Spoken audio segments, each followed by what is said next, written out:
Estamos a pocos días de la elección y el plebiscito de la reforma de la seguridad social sigue generando temas para debatir y analizar. Ya me voy a ir al living en minutos nada más a conversar con Sergio Sommarúa, pero también hay actividad, intensa actividad política, y es por eso que ya me voy al móvil a saludar a mi compañero y a recibirlo, a Martín Duarte. ¿Cómo andás, Martín? Bienvenido. ¿Dónde estás?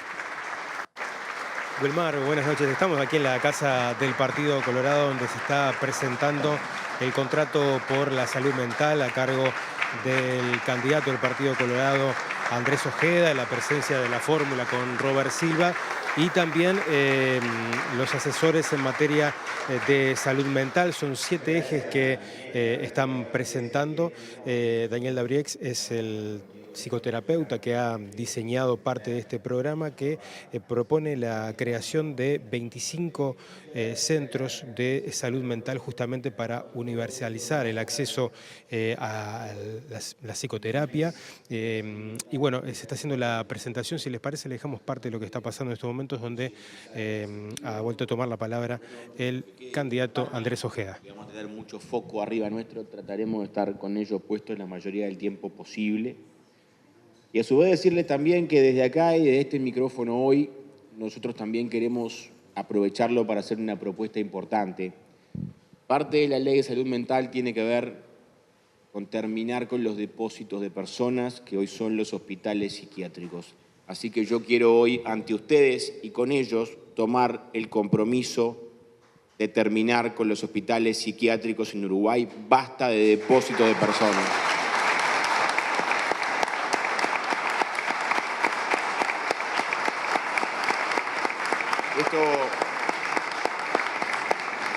Esto es justamente porque no son hospitales. No son hospitales. Si fueran hospitales todavía.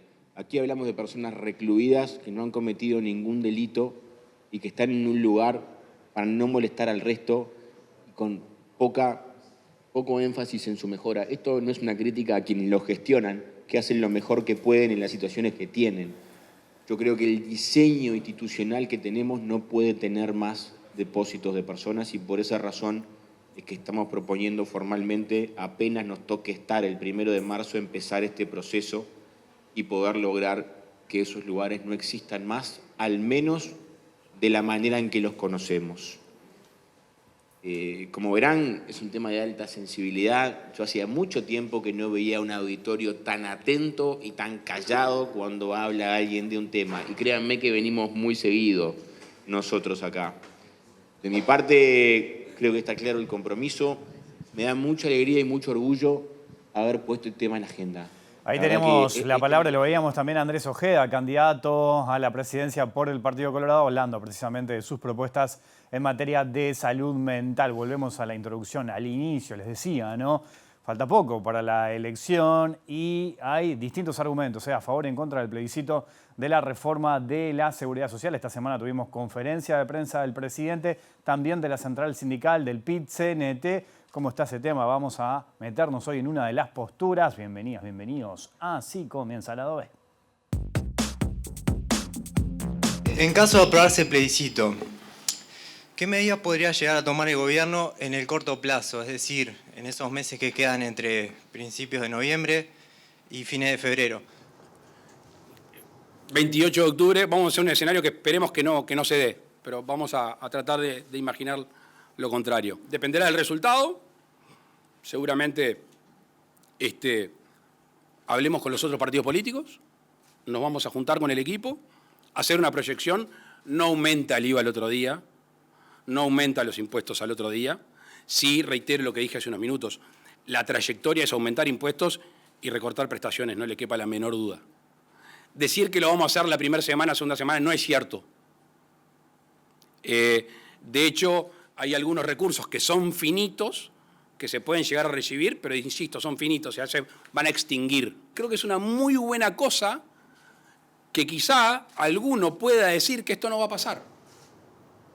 Un discurso falaz, manipulador, en tanto y en cuanto se ocultó abiertamente que estamos parados en un estrepitoso fracaso para la vida de la gente de la reforma de la seguridad social del año 96, un discurso amenazante en donde desde el poder del Estado, nada más y nada menos, y justamente desde la Presidencia de la República, se menciona de que nuestra propuesta deberá significar una suba exorbitante del IVA, se menciona la cuestión de una presunta certeza jurídica que siempre es para el gran capital y no para la vida de la gente. Creo que es inconveniente y no es positiva, por eso yo no la apoyo tampoco. Busquemos los términos que busquemos, en campaña electoral se buscan frases de impacto, está bien, pero yo creo que es inconveniente y no nos lleva a un buen camino. La necesidad de que hay que jugársela y que hay que hacerse cargo y que hay que decir que no hay que votar, es como venís rumbo al Titanic, ves el hielo y decís, está el hielo pero nos vamos a hundir de a poco. No. Si está el iceberg, cambia el rumbo. Porque si sos capitán y vas al iceberg y tenés ese rumbo y decís, póngase curita, eso no sirve. Hay que cambiar el rumbo. Y por eso hay que jugársela.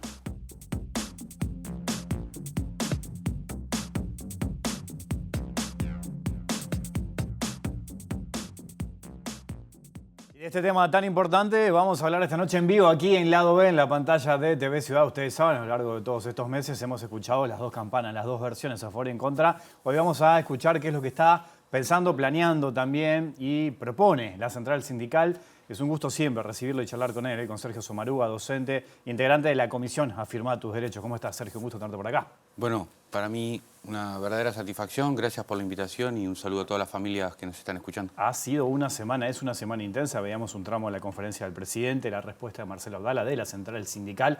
Hoy se conoció que el presidente también concedió la cadena de radio y televisión para que el PIT-CNT pueda también hacer uso de ese mecanismo. A modo de resumen, ¿no? ¿Cómo viste lo que planteó el presidente que esta semana, el martes, salió a jugar fuerte, ¿no? Con esa conferencia, a dar sus argumentos y defender esta ley? Bueno, yo creo que está muy bueno que se escuchen las dos campanas, porque no hay propietarios de la verdad, aunque algunos quieran encaramarse en ese Olimpo sagrado de la verdad absoluta. Acá lo que hay son argumentos y perspectivas que defienden intereses distintos. Nosotros lo decimos con toda claridad. Nosotros no estamos para defender los intereses del sistema financiero, no estamos para defender los intereses de los bancos, no estamos para defender los intereses de la cúpula del sistema político. Esta propuesta es para la gente, nace de la gente y es para la gente. Son 3 derechos protectores que se instalan en la Constitución, en el artículo 67, en el marco de una consulta popular y democrática, para generar un escenario que vaya camino hacia una reforma integral, moderna, humanista, sobre todo humanista, y eficiente de la seguridad social para el Uruguay del futuro. Presidente, creo que sobraron adjetivos y faltaron argumentos y sobre todo faltaron explicaciones.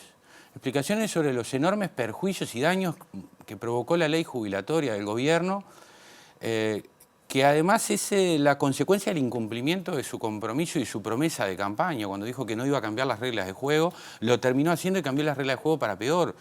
Esto es importante que la gente lo sepa, ¿no? Nos arrebataron 5 años de tiempo jubilatorio sin consulta. Esto significa pagar más, 5 años más de aportes jubilatorios, para recibir menos. Un 10% menos de jubilación por mes por el resto de tu vida. Por cada año de sobrevida que tengas luego que te jubiles, vas a cobrar menos de un mes de jubilación.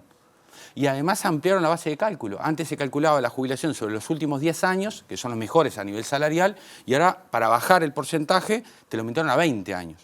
O sea, fueron 3 confiscaciones contra el trabajador y la trabajadora de aplicación inmediata. Los trabajadores que se jubilan por discapacidad, que van a tener un costo mayor para el resto de su vida, porque por algo se jubilaron por discapacidad, con un 66% de discapacidad en su cuerpo. Antes se jubilaban con el 65%. Hoy un trabajador que tiene 60 años de edad y 30 años de aporte se va a jubilar con un 45, un 20% menos de jubilación por el resto de los meses del resto de su vida. ¿Por qué no explica el presidente este daño? ¿No? ¿Por qué no explica que hizo todo este daño sin tocar un solo milímetro las prebendas, los privilegios y las exoneraciones de aporte patronal a el sistema de previsión social, incumpliendo o no prestándole atención a un lineamiento de la Organización Internacional del Trabajo, no del PIT-CNT, de la OIT, que este mismo gobierno ha utilizado como referencia para hacer algunos cambios negativos en la ley de negociación colectiva? ¿Por qué no la toma en cuenta lo que dice la OIT en materia de previsión social? Que los aportes del trabajador y de las empresas deben ser equivalentes. Y acá en Uruguay el trabajador aporta un 15% y las empresas en promedio un 7,5. Pero si nos vamos al sector agroexportador, a los Maya Oro, que él mismo le llamó, aportan un 1,9 a la seguridad social. ¿Por qué robarle al trabajador un 10% de su jubilación para todos los meses el resto de su vida y dejar pasar, así como si tal cosa, como si fuera natural, que las plataformas multinacionales que se instalan en Uruguay y contratan a miles de personas en forma muy precaria, como pedidos, con empresas que hay de ese rubro, no pagan aporte patronal? ¿Está bien? ¿Es justo eso? ¿Es justo castigar a las familias trabajadoras con estas confiscaciones de derechos y al mismo tiempo conservar, cuidar y proteger los intereses de las empresas? ¿Solo contra el trabajador? ¿Siempre contra el trabajador? 40 meses hubo de pérdida salarial en los primeros años de gobierno. 40 meses consecutivos que perdimos salario. El presidente no, el presidente aumentó su patrimonio en un 60%. Bien por él. Pero los trabajadores, lo que estamos haciendo es defendiéndonos de un daño que se nos perpetró a nosotros y a nuestras familias, que consideramos que es injusto, que es insolidario y que no prepara al Uruguay para el futuro. Ahora, Sergio, esa propuesta, ¿no? Una de las propuestas de fijar la edad de jubilación en 60 años. Aquellos que se oponen dicen que termina marcando desigualdad, porque no todas las trayectorias de vida y laborales podrían cumplir con los años de servicio necesarios para jubilarse a los 60. ¿Cómo tomás eso? Yo digo que es verdad, pero el problema ¿cuál es? Por un lado, dos razonamientos. Primero, la confiscación existió. Los que nos podíamos jubilar a los 60, ahora nos vamos a tener que jubilar a los 65. O más, porque como te vas a jubilar con un 10% menos jubilación, no te vas a jubilar a los 65, te vas a jubilar con muy poca plata. Para ponerlo en plata, alguien que cobra 50.000 pesos se va a jubilar con 22.000. Al otro día, de 50.000 a 22.000, de una. ¿No? Presupuesto familiar al piso. Ahora, hay un montón de trabajadores que es verdad que no se jubilan con 60 años. Pero esta reforma, ¿cambia eso? No lo cambia, lo agudiza, lo empeora. Pero además, el problema de que las personas no puedan llegar a los 60 años con 30 años de aporte no es un problema del BPS. Es un problema de las relaciones económicas capitalistas y de las políticas públicas que no garantizan un derecho humano fundamental y constitucional, que es el derecho al trabajo. Las personas no es que no hacen el gol porque no saben patear, no hacen el gol porque le sacaron la cancha, la pelota, el arco. ¿Se entiende? Entonces, imputarle a la papeleta que no contempla a las personas que el sistema deja fuera es no solo injusto, sino que es irresponsable. Es no asumir la responsabilidad de que es el gobierno el que debe garantizarle ese derecho a las personas. En Uruguay hay 400.000 personas como vos y como yo que trabajan todos los días. Porque si no trabajan no comen, no son gerentes de bancos, son laburantes, pero trabajan en la informalidad, en lo que mal llamamos trabajo negro. Sí, tenemos un 22% de informalidad sí, acá en Uruguay. Pero 400.000 personas son, ¿no? De carne y hueso, ¿eh? De hecho, estaban 25, bajó 22, ¿no? Pero siguen siendo 400.000, Wilmar. Eso es cierto, siguen siendo 400.000, que laburan todos los días y no aportan al BPS. Por lo tanto, no tienen aguinaldo, no tienen salario vacacional, no tienen derechos jubilatorios. Y además, desde el punto de vista del funcionamiento del sistema, genera el déficit al sistema. ¿Por qué? Porque son trabajadores que no aportan. Se quedan sin derechos, no se van a poder jubilar, pero además desfinancian al BPS. Lo que más desfinancia el BPS en este país es la ineficiencia de las políticas de gobierno para asegurarle el derecho al trabajo. Porque si esos 400.000 trabajadores aportaran a caja, el BPS tendría una relación activo-pasivo muy superior al que tiene hoy, que es de 3-1, y de esa manera no tendríamos ningún problema de sostenibilidad. Entonces el sistema político, antes de adjetivar tan duro a esta papeleta, que no es la salvación del mundo, son 3 cosas muy sencillas para instalar en la Constitución, tendría que hacerse una autocrítica. ¿Qué ha hecho el sistema político? ¿Qué ha hecho el gobierno para los 170.000, 160.000 que están sin laburo? Que tampoco se van a jubilar. ¿Es un problema del BPS? ¿Es un problema de la papeleta? ¿O es un problema de la ineficacia de los políticos que no logran desarrollar planificaciones estratégicas que le sirvan a la gente? Porque el Uruguay creció económicamente, ¿no? A pesar de la pandemia, a pesar del conflicto bélico, el Uruguay creció económicamente 3 puntos y medio en lo que va este gobierno. ¿A dónde fue ese crecimiento? Porque de los que tienen trabajo, además, 500.000 personas ganan 25.000 pesos por mes. No tuvieron la suerte del presidente que aumentaron un 60% su patrimonio. Entonces, sí, la papeleta no resuelve todos los problemas, por eso la papeleta se comunica bien con la idea del diálogo social. Porque nosotros queremos ir a un diálogo social, porque hay una cantidad de aspectos que la papeleta no resuelve. Te menciono uno, vos mencionabas uno, te menciono otro. Del que se habla poco, por prejuicio, por falta de cultura, de madurez social, de masa crítica. El tema del suicidio. Suicidio golpea fuerte a dos franjas etarias, golpea a toda la población, pero golpea fuerte a dos franjas etarias, los jóvenes y los viejos. Salud mental para los veteranos. ¿Cuánto tiene que hacer la seguridad social para cuidar a nuestros viejos en materia de salud mental? Por ejemplo, eso debe ser encarado una reforma humanista de la seguridad social. Ahora vamos a otro punto, Sergio, importante, ¿no? El que tiene que ver con equiparar la jubilación mínima al salario mínimo nacional. Estamos hablando de un aumento aproximado de 3.200 pesos. Correcto. Más o menos por ahí, ¿no? Ahora, aquellos que se oponen a esta propuesta han llegado a hablar de catástrofe económico, ¿no? De caos económico, si esto se puede llegar a aprobar, si se llega a aprobar. ¿Cómo tomás todas esas críticas? Y bueno, otra vez me gustaría poder debatirlo porque yo discrepo y tengo mis argumentos que no me hacen, insisto, poseedor de la varita mágica de los secretos del universo. Son puntos de vista.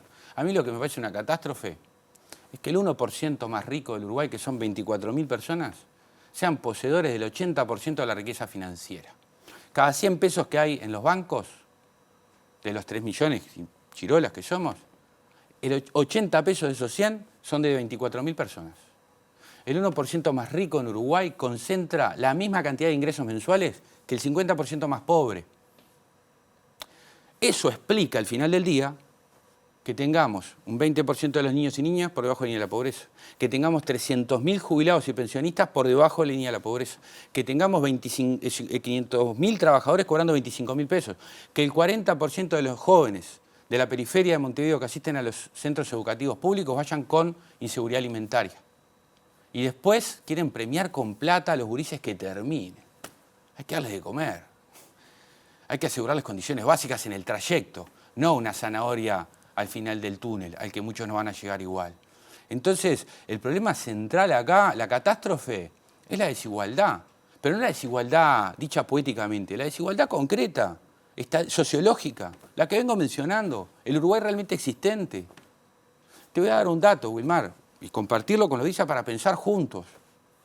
En 1996, cuando se crean las AFAP, por eso tomo ese año, el Producto Bruto Interno del Uruguay, que es el Producto Bruto Interno, es la capacidad de generación de riqueza que tiene un país durante un año, ¿no? Era 33.000 millones de dólares. El 2023, el año pasado, fue 77.000 millones de dólares. Hubo un crecimiento del 130% del Producto Bruto. Uruguay es un país mucho más rico, duplicó su capacidad de producir riqueza. Pero tenemos el Uruguay que tenemos, ¿no? Con estos indicadores.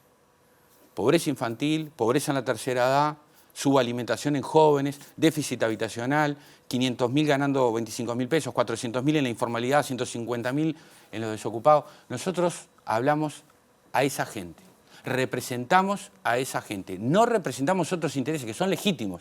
Yo creo que hay gente que defiende la SAFAP y yo la respeto, discrepo con ella porque mis intereses éticos son otros. Y por eso doy la cara en la defensa de ese pueblo que es el que históricamente el movimiento sindical defendió. ¿Pero vos considerás que aumentarle la jubilación a los jubilados no generaría un inconveniente económico? El Frente Amplio, y no lo digo esto por cuestiones electorales, simplemente por la cuestión sociológica y empírica, ¿no? Triplicó, hubo un aumento del 300% de las jubilaciones mínimas. Este aumento es del 20%. Que me expliquen cómo se pudo aumentar 300% las jubilaciones mínimas y el país no fue a la catástrofe, y cómo un 20% sí pues llevó a la catástrofe. Que lo expliquen. Pero además hay otra cosa, Wilmar, que esto no va en desmedro de las personas, pero sí es una cuestión de reflexión moral, que para mí es ineludible e irreductible. Yo defiendo el derecho de cualquiera a decir lo que piensa. Ahora, alguien que gana 800.000 pesos por mes, que le diga a alguien que gana 18.000, que es un veterano, que yo conozco casos que tienen que partir la pastillita al medio, porque no les da para llegar con la medicación a fin de mes, que si le aumentás 3.000 pesos a la jubilación, el país se va a la ruina. A mí me hierve la sangre. No lo admito. Porque el Uruguay no es un país miserable, ni siquiera es un país pobre, es un país empobrecido. Si no podemos hacer un esfuerzo por los más débiles, entonces somos poca cosa. Otro punto importante es la eliminación de las AFAP, que se plantea también en la papeleta. Allí también hay un tema de costos, ¿no? Lo que calculan ustedes, lo que calculan, por ejemplo, economistas vinculados al Frente Amplio, lo que calcula el BPS. Ese punto, ¿por qué es importante para ustedes el tema de la eliminación de las AFAP? Hay una cuestión que es premisa, que es que no consideramos legítimo que en la seguridad social, que es un derecho humano fundamental, opera el lucro. Pero además hay razones más concretas. ¿En cuántos países del mundo existe el modelo AFAP que existe acá en Uruguay? En 12. Yo vengo del ámbito de la educación, lo sabés, la gente lo sabe. Cada vez que hablamos de educación, ¿qué ejemplo nos ponen? Finlandia. Bien, vayamos a buscar algún país del primer mundo que tenga el modelo AFAP que tenemos en Uruguay. No otro modelo multipilar, el modelo que tenemos acá en Uruguay. 12 países en el mundo. ¿Por qué? Si este modelo es tan bueno, es tan próspero, tanto así que este gobierno nos obliga, nos quitó la libertad de elegir, porque a partir de la reforma que hizo este gobierno, obligó a todos los uruguayos a destinar una tercera parte de su ahorro jubilatorio a una AFAP. ¿Por qué si es tan bueno que hasta nos obligan a estar y además no nos dejan salir? ¿Por qué ningún país desarrollado del mundo tiene este modelo? Porque es un modelo caro, porque es un modelo ineficiente y es un modelo inseguro. Cada trabajador, por cada 1.000 pesos que pone en la FAP, hay 200 que no va a haber nunca. Porque una quinta parte, o sea, un 20% del ahorro jubilatorio se lo queda el sistema.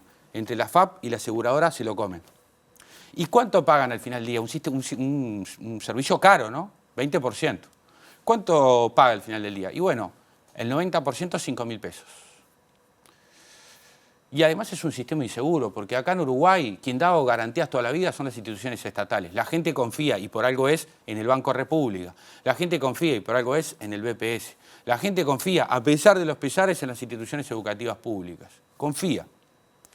Ahora, los bancos privados en Uruguay, cada vez que dan quiebra, dejan al país pata para arriba, ¿eh? Desde la fundación del Uruguay, desde que cayó el Banco Magua en adelante, cada vez que se rompe un banco privado, los banqueros se van de rositas, como dicen en las películas, y los platos rotos los pagan los trabajadores nacidos y los que están por nacer. Seguimos pagando la deuda externa de lo que hizo la dictadura, con la compra de carteras. Salvó a los bancos privados, estatizó la deuda de los bancos, incrementó en 5.000 millones de dólares la deuda externa, que la seguimos pagando hasta el día de hoy. Siempre los bancos privados vienen a hacer sus negocios, todo bien, pero cuando se rompen, quien paga las cuentas es el pueblo. Y las AFAP, que son entidades financieras privadas, funcionan en el ámbito privado, más allá de que una de ellas es de propiedad de bancos públicos, pero funciona en el ámbito privado. Y recuerden que la LUC habilitó la venta de AFAP República, del paquete accionario de la AFAP República. O sea que AFAP República hoy del Estado, mañana puede no serlo. La pregunta es, si alguna de estas AFAP quiebra, como han quebrado en el mundo, ¿no? ¿Quién se va a hacer cargo? ¿No podrían hacernos juicios también millonarios? ¿Caso bueno, que se eliminen? Las experiencias, nosotros creemos que no, y tenemos argumentos conceptuales y jurídicos, pero vamos a la experiencia del caso. De 30 países del mundo que tenían AFAP, como Uruguay, 18 revirtieron. ¿Dónde están los juicios? Y entonces ahí me dicen, el de Argentina, el de MedLife, ¿no? Que fue un fondo de inversión norteamericano que hizo juicio en el 2017 al Estado argentino, pero no en Argentina, en los tribunales kirchneristas. Lo hizo en el CIADI, en el Banco Mundial. Por miles de millones de dólares demandó al Estado argentino. Terminó el año pasado el juicio. ¿Sabes cuánto ganó MedLife? 8.300.000 dólares. De los miles de millones que reclamaba. ¿Cuánto le salió a MedLife los abogados que le llevaban el juicio en el CIADI? 14 millones. Terminó saliendo más caro de lo que ganó. Entonces la experiencia, y lo mismo pasó en Bolivia, cuando Bolivia eliminó el sistema FAP, que también hubo una empresa que le hizo juicio y lo perdió. Entonces la experiencia lo que muestra es que los juicios internacionales, que esos que amenazan tanto, en la experiencia de caso no han dado resultados. Ahora, Sergio, aquellos que critican esta iniciativa dicen que en caso de que se apruebe, quedarían los privilegios de la caja militar prácticamente que intocables. ¿Cómo tomas ese argumento? Bueno, mirá si será ese argumento que está en la carta de los 111 militantes frente amplistas, que están en contra del plebiscito, si será complicado de sostener ese argumento que hasta el propio Saldain no lo comparte. ¿Por qué? Porque la lectura de la primera disposición transitoria y especial que está en la papeleta establece claramente el principio de no menoscabo ni pérdida de derechos para asegurarle a las personas que tienen la plata, los ahorros jubilatorios retenidos en la SAFAP y pasen vía fideicomiso al BPS, con todas las garantías, como ya existen un montón de fideicomisos en Uruguay, con todas las garantías que las da el Parlamento, que es el que hace el fideicomiso, le asegurarle a las personas que nadie puede cobrar menos de lo que cobraría en el sistema mixto. De ahí, inferir que eso es cristalizar los privilegios de la caja militar es una inconsistencia jurídica, porque las dos normativas que se citan, la ley del 2008 y la 16.713, son leyes civiles. Son leyes civiles, no refieren a la caja militar. Pero además, si tuviera aquí alguien que me defendiera ese punto de vista con el que yo discrepo, con estos argumentos que he compartido antes, le preguntaría, el acto 9 de la dictadura fue enormemente regresivo y confiscatorio, como todo lo que hizo la dictadura. Pero mirá lo que hicieron los dictadores. Eliminaron el aguinaldo para los jubilados trabajadores y se lo pusieron para ellos. Y entre otras cosas, se colocaron la condición de poder jubilarse con el rango superior. Esto provoca que muchos militares de alto grado, no el militar el soldado, los de alto grado se jubilen, en algunos casos, con más plata de la que ganaban siendo activos. Increíble, increíble. Esto lo hizo la dictadura.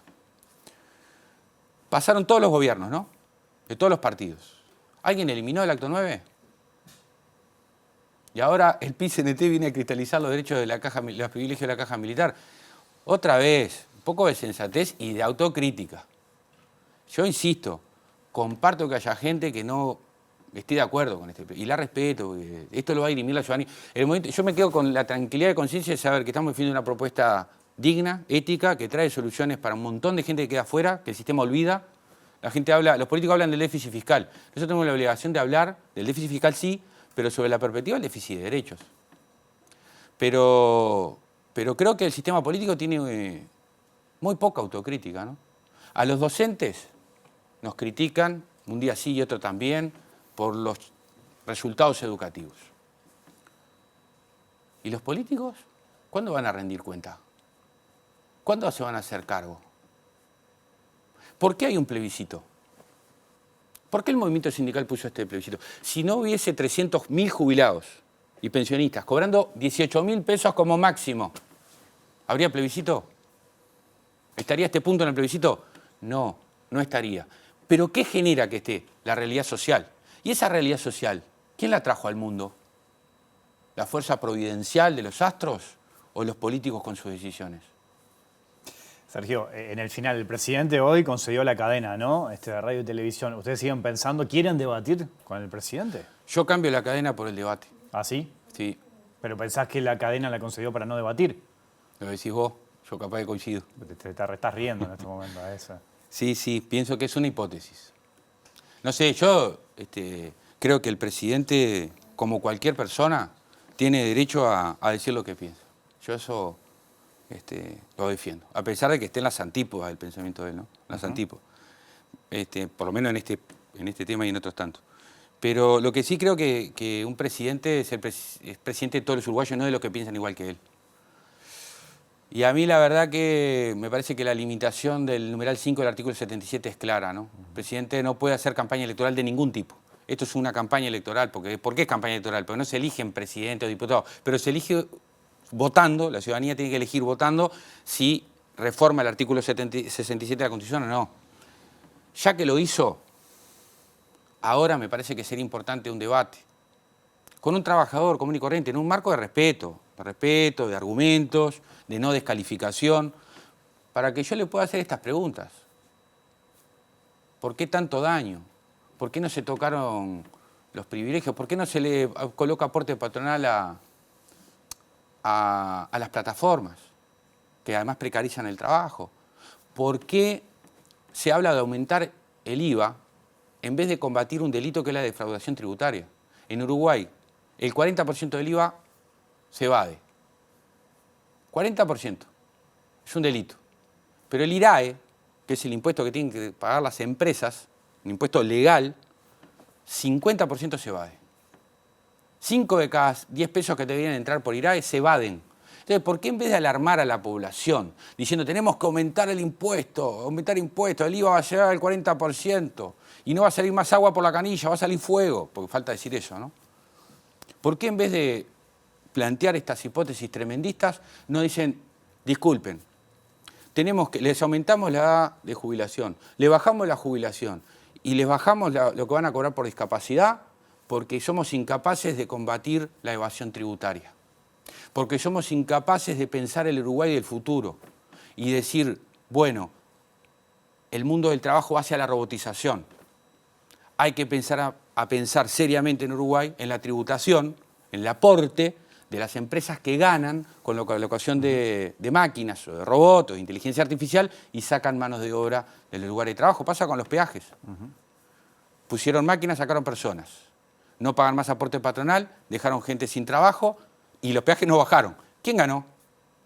¿La sociedad ganó? No, ganó la empresa. Sergio, te agradezco mucho tu visita esta noche aquí al lado B.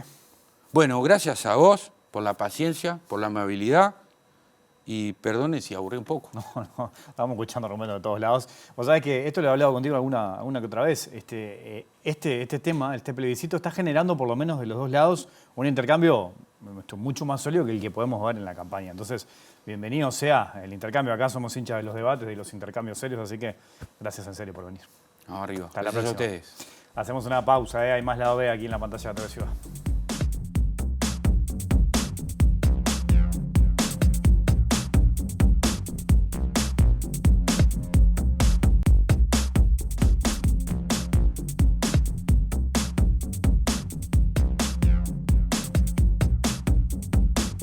Seguimos en vivo aquí en lado B, en la pantalla de TV Ciudad. Cambiamos de tema, nos metemos en otro tema muy importante, el transporte. ¿Qué pasa con el transporte en nuestro país, en la capital? Hoy tuvimos un paro parcial de la empresa COPSA. Los trabajadores vienen reclamando también el pago de salarios, que paguen salarios. Hay una deuda importante de la empresa que viene desde hace mucho tiempo. Pensemos que casi 150.000 personas dependen de este servicio en Montevideo, Canelones y en otras zonas del país. Pero también iremos mirando un poquito más allá de lo que pasa en COPSA a nivel general. Miguel Marrero me acompaña aquí, dirigente de la UNOT. ¿Cómo estás, Miguel? Bienvenido. Bien, buenas noches, muchas gracias. Vayamos a esto de la empresa COPSA. Hoy hubo este paro. ¿En qué está la situación? ¿Qué nos puedes decir hasta ahora? Bueno, es una situación muy difícil. Nosotros a veces decimos, la gente no terminará de sorprenderse nunca con la noticia de COPSA no paga. Viene hace años. El otro día encontramos unos volantes, estamos preparando los volantes que se usaron hoy, y encontramos unos volantes que no sabemos, pero deben tener seguramente una década, ¿no? Y el texto era el mismo, COPSA no paga. ¿Qué? ¿2012 más o menos? Desde el 2012 aproximadamente, con momentos en los cuales ha sido más difícil la situación y otras que estaba un poco más aliviada. Tuvimos ese momento importante que fue en mayo de este año, cuando a través de un adelanto del Banco República sobre un fideicomiso que van a cobrar las empresas, quizá a fin de año, si todo sale bien, los trabajadores de COPSA cobraron y estuvieron al día, pero esa alegría duró 24 horas. Inmediatamente, a las muy pocas horas, la empresa nuevamente empezó a tomar deudas con sus trabajadores, y a los trabajadores que tomaban licencia ese mes ya no les pagó la licencia, se las pagó recién al volver de los días y les pagó el 75% del salario vacacional. Y eso sin duda que genera un malestar enorme. Sabemos que la empresa tiene problemas, sabemos que el subsistema del transporte metropolitano y suburbano tiene problemas, pero no hay duda que la empresa COPSA ha tomado algunas decisiones como es la de no pagar a sus trabajadores para tomar a los propios trabajadores y a los usuarios de rehenes en sus reclamos ante el gobierno de turno, porque lo mismo hizo con el gobierno que estaba anteriormente y con el que está ahora, en un cuestionamiento acerca de las tarifas, lo que recibe por kilómetro recorrido, pero siempre bajo la premisa de no pagar lo que corresponde, intentando que los trabajadores tomemos medidas y que eso genere que el gobierno les dé más dinero. Ahora, Miguel, obviamente que es terrible que una empresa no le pague el sueldo a sus trabajadores, ¿no?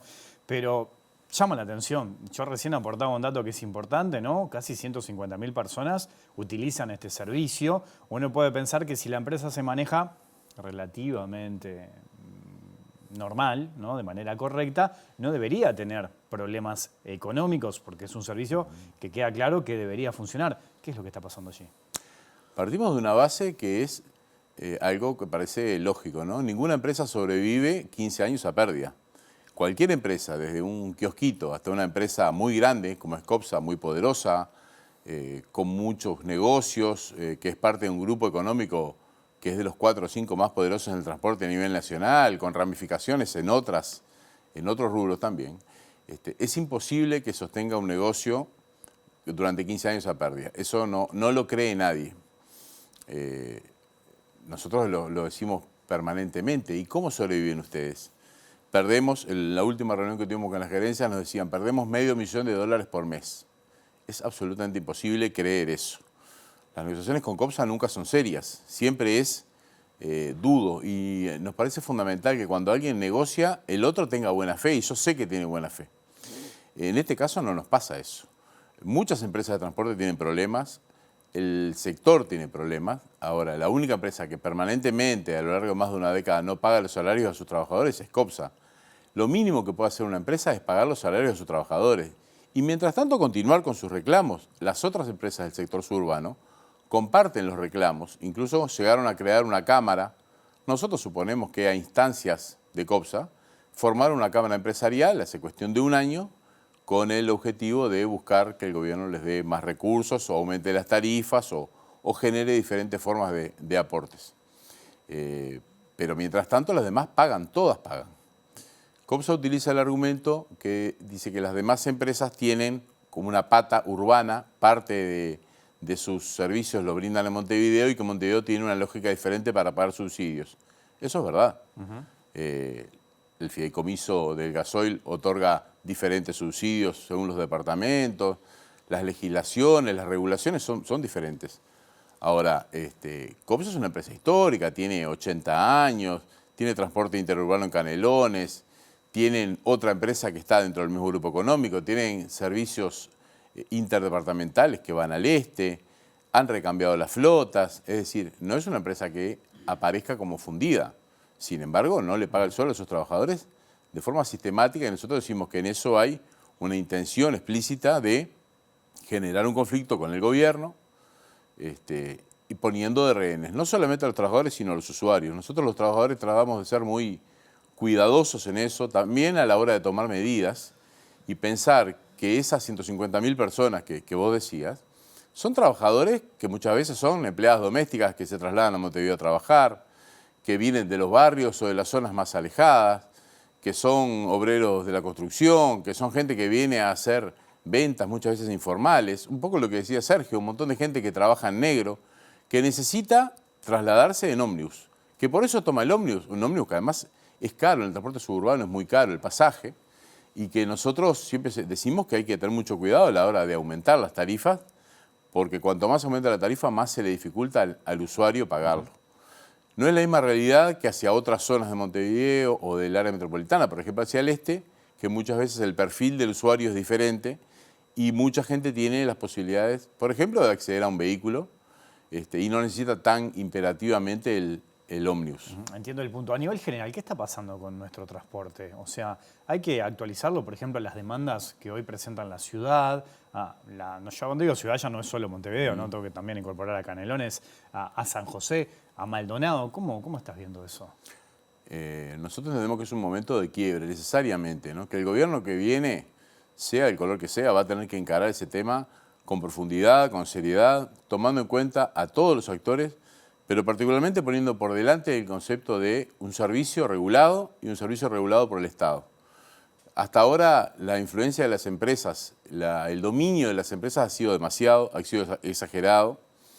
Los cambios muchas veces han sido bloqueados por personajes muy poderosos del mundo del transporte, muy vinculados a sectores políticos, que lo van cambiando porque no se ponen una bandera, son del que sea, con tal de mantener sus privilegios. Y nosotros decimos que eso llegó a un punto que no se puede más, el transporte va a explotar. No va a explotar solamente el tránsito en la ciudad y en Avenida Italia que eso es como una situación emergente. La gente ya no va a poder trasladarse más en el ómnibus, comienzan a aparecer plataformas, comienzan a aparecer otras maneras, y nosotros entendemos que eso tiene que ser revisado en profundidad, con proyectos muy concretos, que el gobierno que viene, con tiempo, con tranquilidad y con presupuesto, va a tener que, contemplando todos los intereses, pero hacer cambios realmente muy profundos que pongan como centro al usuario, que a veces es el gran olvidado. A veces decimos, bueno, lo fundamental, y lo decimos incluso autocríticamente, para nosotros lo que más nos preocupa muchas veces son los trabajadores, para los empresarios son las empresas, pero el centro tiene que ser el usuario, que es el que sostiene esto. No debemos perder los derechos de los trabajadores y las empresas tienen que tener su margen de ganancia, que para eso existe. Pero el usuario, la vecina, el vecino que depende todos los días, que se toma el ómnibus a las 4 de la mañana, en una villa, en una playa muy lejos o en el kilómetro 40 de Camino Maldonado, tiene que saber a qué hora pasa el ómnibus, que los ómnibus estén en condiciones, que lleguen, que viajen seguros, que no viajen abuchados en un ómnibus que incluso muchas veces no sabe si va a llegar. Nos parece que hay que barajar y dar de nuevo, pero como elemento fundamental para cuidar los derechos del usuario, el transporte tiene que ser el gran regulador. Hay muchos países, hemos visto muchos proyectos y algunos andan en la vuelta que ponen por delante los intereses de las empresas, ¿no? Muchas veces vinculados también a otros rubros, al mobiliario, a cómo va cambiando la ciudad, a dónde vive la gente, a los nuevos nudos de transporte que hay, por ejemplo, que tienen que ver con cómo se ha trasladado el centro cultural y comercial de la ciudad hacia el este, y el transporte no se ha actualizado, ha seguido muchas veces con estructuras que datan a veces de la década del 60, ¿no? Entonces, para poder hacer eso hay que poner una mesa de negociación, una mesa donde estemos todos, pero que tenga facultades reales para cambiar.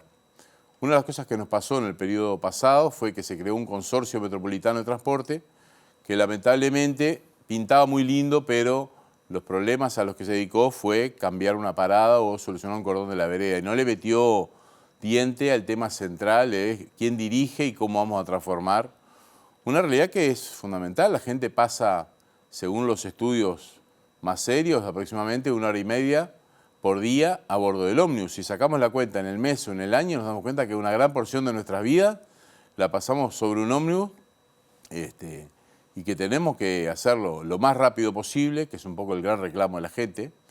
No es tanto la tarifa, sino es que se agiliten los tiempos y hacerlo en condiciones medianamente de normalidad y además, y es un tema que lo queremos incluir porque lo estamos tratando, que tengamos transporte accesible en muchos lados, ¿no? El transporte accesible solamente está en Montevideo, de una manera más o menos pacificada, y nosotros queremos que llegue a toda la ciudad, a toda el área metropolitana y en lo posible a todo el país, que todo el mundo tenga acceso a trasladarse. Miguel Marrero, dirigente de la UNOT, gracias por tu tiempo y tu visita esta noche. A las órdenes. Nos vamos, volvemos mañana a las 20 horas. Que pasen bien. Chau.